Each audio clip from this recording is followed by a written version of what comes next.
الدرس الخامس عشر, le cours 15. Al-Fatayat. Donc là, maintenant, dans le cours 14, on avait des jeunes qui s'adressaient à Hamid, donc Al-Fitia. C'était, donc, dans le cours 14, on avait un dialogue entre des jeunes garçons et puis Hamid. Et là, maintenant, on a un dialogue entre des jeunes filles et puis Zainab. Donc, Al-Fatayat, Assalamu alaikum wa rahmatullahi wa barakatuh. Donc, que la paix soit sur vous ainsi que la miséricorde d'Allah et sa bénédiction. Wa alaykumus salam wa rahmatullahi wa barakatuh. Man antunna ya akhawat. Qui êtes-vous, ô sœurs? Et ihdahunna, l'une d'entre elles, dit, Nahnu banatu Sheikh Abbas. Nous sommes les filles du Sheikh Abbas. Hein? Et Zainab de répondre, Ahlan wa sahlan wa marhaban. Donc, bienvenue à vous.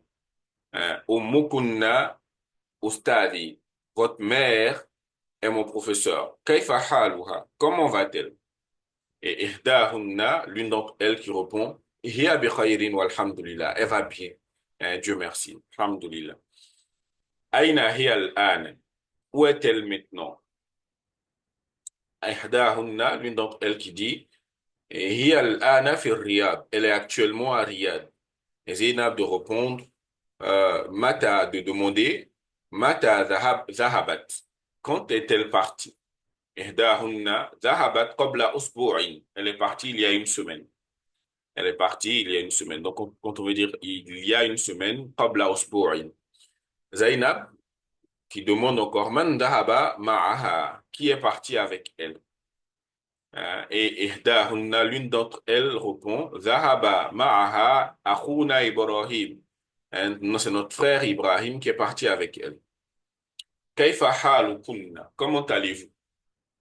Et l'une d'entre elles qui répond, Nahnu bi khayrin walhamdulillah. Nous allons bien et nous remercions Allah. Fi ayyi madrasatin antunna. Donc ici c'est un tanwin et ils ont fait une erreur. Donc quelle école êtes-vous dans le sens de R? Elle veut demander si elles sont au lycée ou elles sont au collège et tout. Et l'une d'entre elles qui répond, Nahnu fil madrasatil mutawassitati. Nous sommes au collège. Et Zainab qui demande encore, Mata irtibarukunna. C'est quand votre examen? Irtibar, c'est l'examen. Mata, ça veut dire quand. Mata irtibarukunna. C'est quand votre examen? Et l'une d'entre elles qui répond, Irtibaruna ba'da shahrin. Notre examen est dans un mois. Azahabtunna ila al-madrasati al-yawma. Est-ce que vous êtes parti à l'école aujourd'hui? Et l'une d'entre elles qui répond, Naam, zahabna wa raja'na. Oui, nous sommes allés et nous sommes revenus. Exercice, tamarin. Ajib anil as'ilatil atiyati. Réponds aux questions suivantes. Donc, là, comme on a dit, c'est généralement un exercice de compréhension du texte. Ensuite, on dit, Anithil mubtada fi kulli minal jumalil atiya. Donc, transforme le mubtada au féminin dans chacune des phrases suivantes. Donc, on a un exemple. À antum tullab, est-ce que vous êtes des étudiants? Donc, si on veut mettre ça au féminin, ça va donner à antunna talibatun. Et donc, c'est ce qu'on demande de faire avec les phrases qu'il y a par la suite là. Hein. Du singulier, pardon, du masculin, on veut mettre ça au féminin. Ensuite, ici, on dit de transformer le pronom de chacune des phrases suivantes, comme cela est clarifié dans l'exemple suivant. Dans l'exemple. Donc, on a Mithal. Aina baitukum ya ikhwan. Où est votre maison, ô frère? Là, on s'adresse à des hommes. Hein, on s'adresse à des hommes. Maintenant, quand on s'adresse à des femmes, ça va devenir Aina baitukunna ya ikhwan. Donc, c'est de faire pareil, c'est-à-dire que dans les phrases, on s'adresse à des hommes. Maintenant, on veut pouvoir s'adresser aux femmes. Donc, c'est une manière de nous exercer à comment faire des opérations, hein, enfin, qu'est-ce qu'il faut modifier hein, lorsque tu t'adresses à des femmes. Parce que chez les Arabes, ils mettent vraiment la distinction hein, de sexe dans les phrases. Donc, il y a des pronoms, il y a les pronoms pour le masculin, il y a les pronoms pour le féminin. Donc, le kum ici, c'est un pronom pour le masculin et le kunna, c'est un pronom pour le féminin. Ensuite, l'exercice 4. On dit de mettre dans les espaces vides là qui suivent le pronom qui convienne, hein, le pronom lil mukhatab. Al mukhatab, c'est celui à qui on parle. Donc le pronom qui convienne, hein, lil mukhatab. Anta, c'est pour dire tu. Donc quand tu t'adresses à un homme, antum, c'est pour dire vous quand tu t'adresses à plusieurs hommes. Anti, c'est pour dire tu quand tu t'adresses à une femme. Et puis antunna, c'est pour dire vous quand tu t'adresses à plusieurs femmes.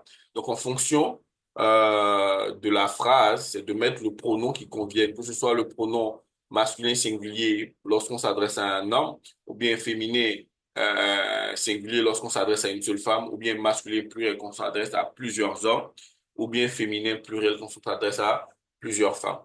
Exercice 5, on dit aussi de mettre dans les espaces vides là des phrases suivantes le pronom suffixe, hein, lil mukhatab.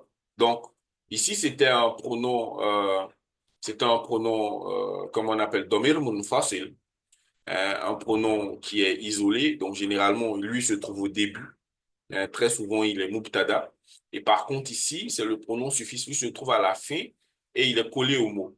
Hein, donc, il est rattaché à un mot. Et comme je vous l'ai dit, il joue toujours le rôle de mudafun ilayh. Donc, ici, le cas, c'est quand tu t'adresses à quelqu'un, à un homme. Le kum quand tu t'adresses à plusieurs hommes. Le qui quand tu t'adresses à une femme. Le kunna quand tu t'adresses à plusieurs femmes. Par exemple, ici, on dira ikhwan. Donc, c'est des hommes, ça sera aina baytukum. Ya ikhwan. Ici, c'est ya Hamid, c'est un seul homme, donc on dira ahadha kitabuka. Hein? Par contre, ici, on s'adresse à une femme, ça sera sa'atuki jamilatun. Hein? Et là, c'est akhawat, plusieurs femmes, ça sera abukunna, man abukunna. Ensuite, on demande de faire pareil avec le les pronoms, comme on appelle, domir munfasil, hein, lil mutakallim, de celui qui parle. Donc, ana pour dire je, nahnu pour dire nous. Donc, en fonction de la phrase, c'est par exemple muslimun. Donc, je dirais ana muslimun. Muslimuna. Hein, donc, ça, comme c'est le pluriel, ça sera nahnu. Nous sommes musulmans. Muslimatun. Donc, chez les Arabes, ana, que ce soit un homme, que ce soit une femme, on utilise toujours ana. Hein. Ensuite, on dit de lire et d'écrire. Ici, ذهب أبي إلى القاهرة قبل أسبوعين. Mon père est allé au Caire il y a une semaine. Donc, قبل أسبوعين. Hein? Comment dire il y a. متى خرجت من الفصل يا محمد. Quand es-tu sorti de la classe? Et Mohammed de répondre خرجت بعد الدرس. Je suis sorti après le cours.